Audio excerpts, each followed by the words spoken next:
Hello everyone. Today we have with us Dr. Anirban Chakraborty, Director, NAXA. Thank you, sir, for obliging me to do this. Thank you. So before I barrage you with questions, I'm inquisitive to know what is the significance of research in the field of biological, in the multifaceted field of biological sciences in India. Thank you for having me. Um, this is a very fundamental question that comes in everyone's mind. So, what is the significance of research? Regardless of whether it is a biological sciences or engineering sciences, we cannot do anything without research. Uh, the the basis to all discoveries, the basis to all important changes that we have seen in the society, the kind of developments that have come are all due to research. And in my field, particularly if we talk about human health and the human diseases, the kind of developments that we have seen over the last few decades, be it in the field of diagnostics, be it in the field of treatments, be it in the field of understanding diseases, all have come from uh, pioneering discoveries and salient research by people around the world.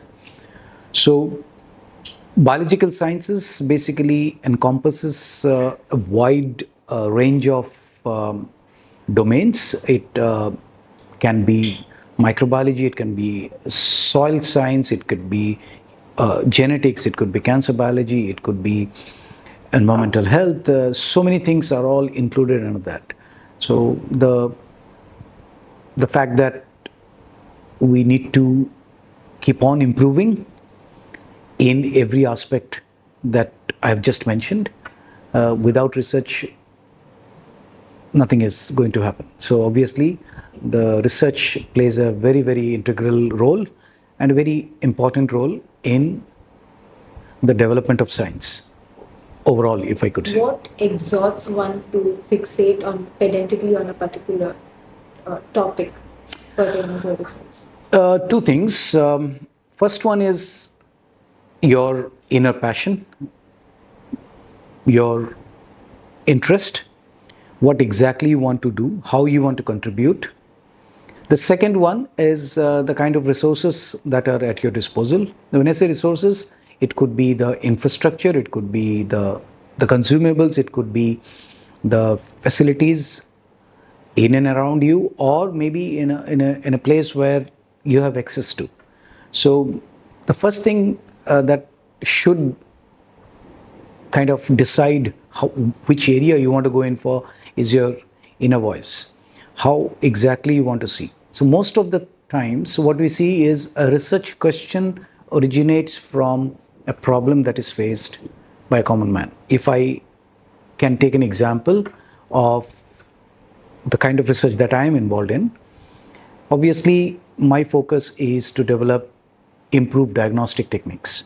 Now there is something called invasive method of diagnosis, which means someone will have to undergo a surgery, take a tissue out, do a biopsy, get the exact condition analyzed by some pathologist, and then it goes to a clinician and they prescribe the kind of it.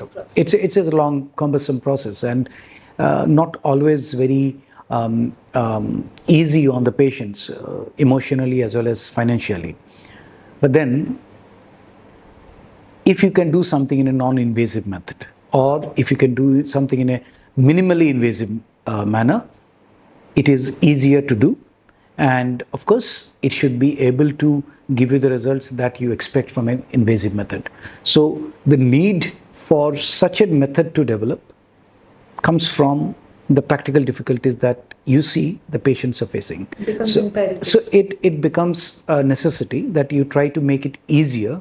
At the same time, maintain the accuracy and the sensitivity of the technique so that it gives you exact information about the condition that the patient is suffering from. Ideally, it comes at a cost, but then we need to weigh the risk versus the benefits. And if it is beneficial, even if it means it is slightly more expensive, it still works better for the patient. So the other aspect is to make it affordable. Yeah, that actually leads me to my next question. What is the rigmarole of process that the government undertakes to fund when it comes to funding research projects in India? As such, any country for that matter, research is always a priority.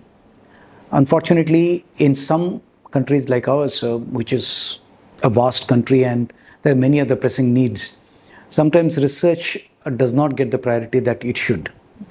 But other countries, smaller countries, which are technologically way more advanced, they spend a lot on research. In fact, if you take example of Israel, for instance, their GDP, about 5% of the GDP is spent on research.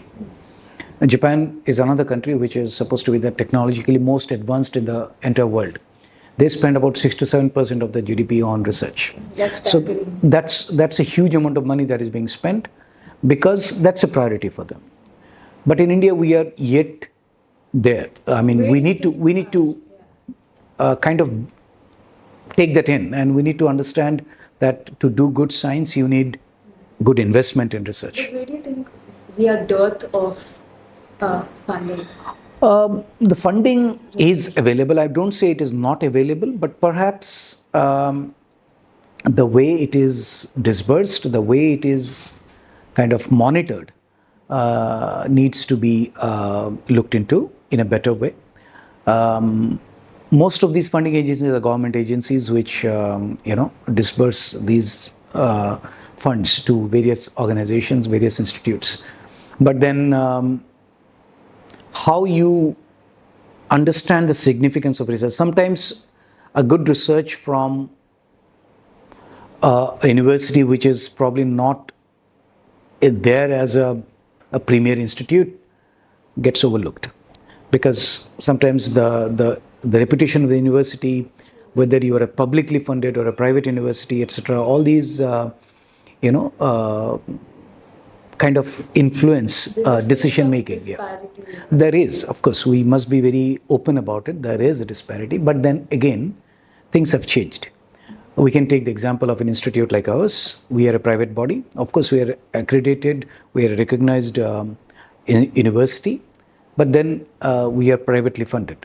But we have a whole lot of projects coming from government funding agencies, including the most premier ones. For example, Indian Council of Medical Research, Department of Biotechnology, Department of Science and Technology, Science Engineering Research Board, etc. There are plenty of funding agencies who are funding us. Why they are funding us is because they look at the worth of the project is valued in a much better way these days compared to how it was about, say, 10 years back.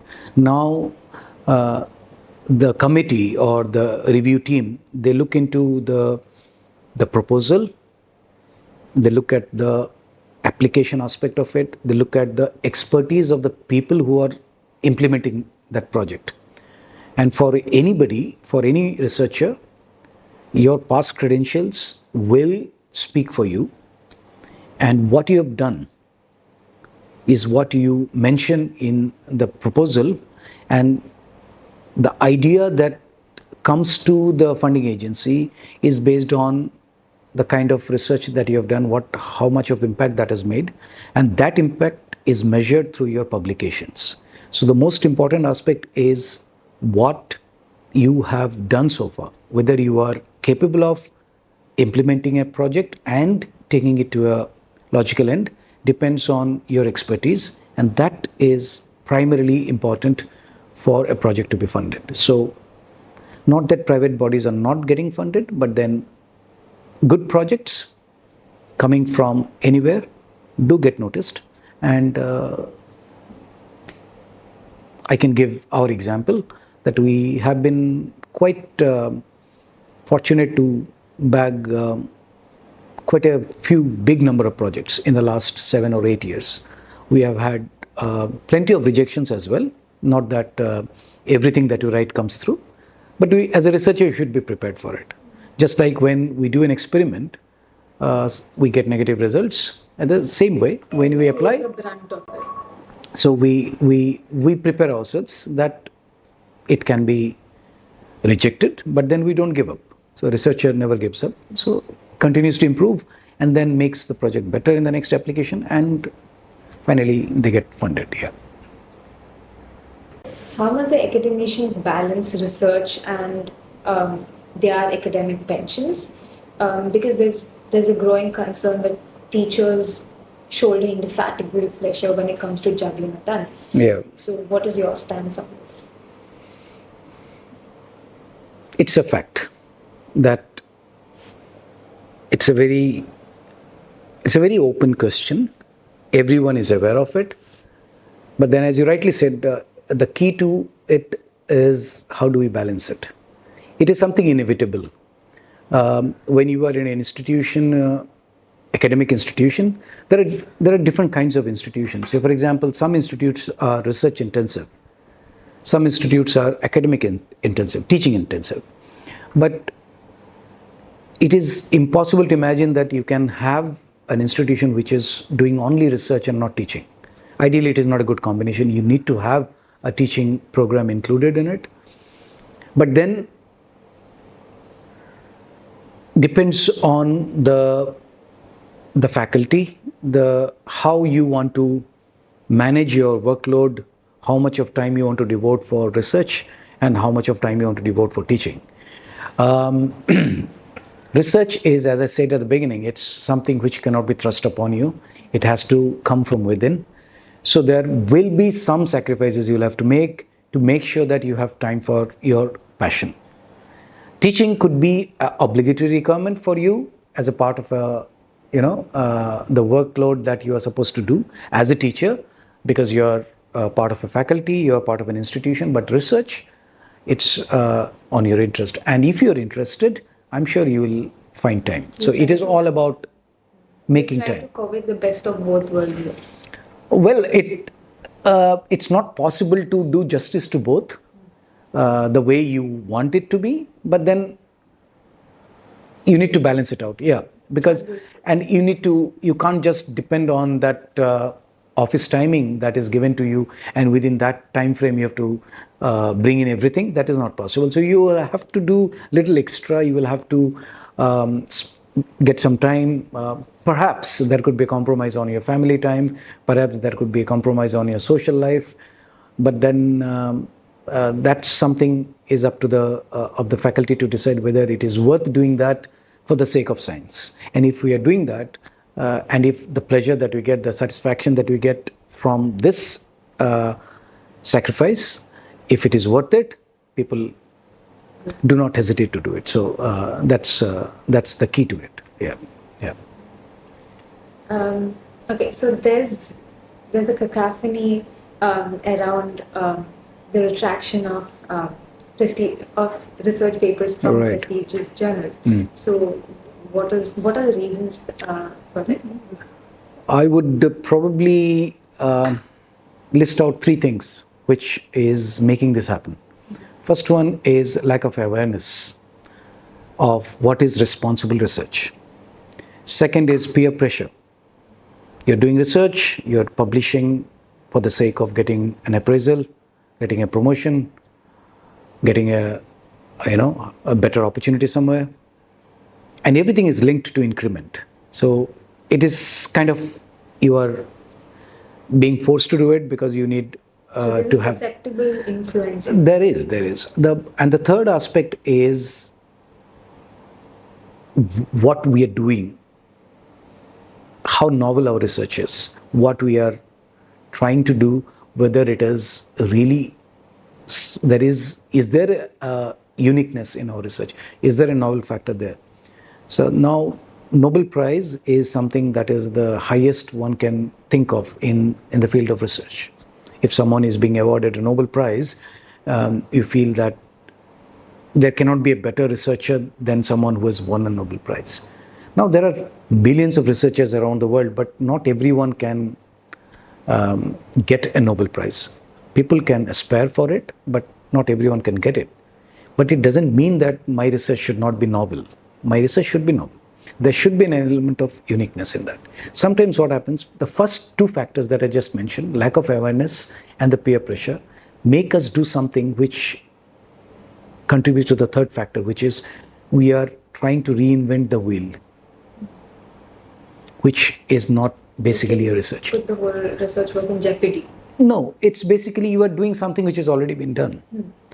Very redundant. So it's like, if I have to put it in a kind of a metaphoric manner, it would be like, say, I'm doing a research on gravity, and I don't want to agree that Newton was the first person who saw the apple falling from the tree. And I would say, no, he would have seen an apple falling from the tree, but I have seen an orange falling from the tree. So my research is different from what he saw. So this is what I meant by doing something which has already been done, reinventing the wheel. So we can't reinvent the wheel. We can make the wheel better. We can make the design of the wheel better. But wheel is a wheel. I mean, it has been invented long back. So there's no point in doing something. So sometimes we see, in particularly when people are not aware of responsible research. So there are, again, when you come to responsible research, there are three things which are important. First is falsification, fabrication, and plagiarism. Falsification is you are quoting data which is false data. Fabrication, you are manipulating your data. You have done experiment for probably 10 times and you're quoting or you're referring it to as I've done 100 times. Plagiarism is basically copying from someone else. So these three things are fundamentally responsible for the retraction that you have seen or that you have quoted, and this has happened for many big scientists as well. So we need to be aware what is responsible conduct of research, what is the research ethics, what is responsible authorship. If we are aware of all this, I think this incidents that are happening right now would considerably come down. But I don't think it will stop completely, because there is always this concept of reputable journals versus predatory journals. I don't know if you're aware of this. There is a set of journals which are called predatory in nature. Predatory means they do not follow the publication ethics that is necessary to be followed, including a blind peer review of your manuscript. So these are way too they have encroached so much into the academic system that it's very difficult for people to not fall for them. And when there's a peer pressure, when there is a need for you to publish something within the next 3 months, otherwise your increment is at hold, your promotion is at hold, people will automatically give in to that pressure, and they will end up publishing in these flimsy journals, these unscrupulous journals which are not following the publication ethics that is supposed to be followed. So we need to create awareness of this at every level. Second thing is we need to be concerned about how good my research is. And of course, if we take care of these two, automatically you will not do these things that is kind of forcing you to, getting into an unethical practice in publishing. So it's always better to evade such. More than evading, I think we should be aware of it. So I feel there's a lack of awareness on this, and it has to be done across all institutes, all universities, because in the country right now, every university is being ranked or evaluated for various parameters, and among the many parameters that are being evaluated for, research is the most important one, and it carries the maximum marks. So again, it is all connected. It's kind of a chain reaction that you see. Good research fetch you good papers fetch you good grants help you publish in good journals, publication in good journals bring good students, good students come and do good research for you, and the chain continues. That is what keeps the nose to the grindstone.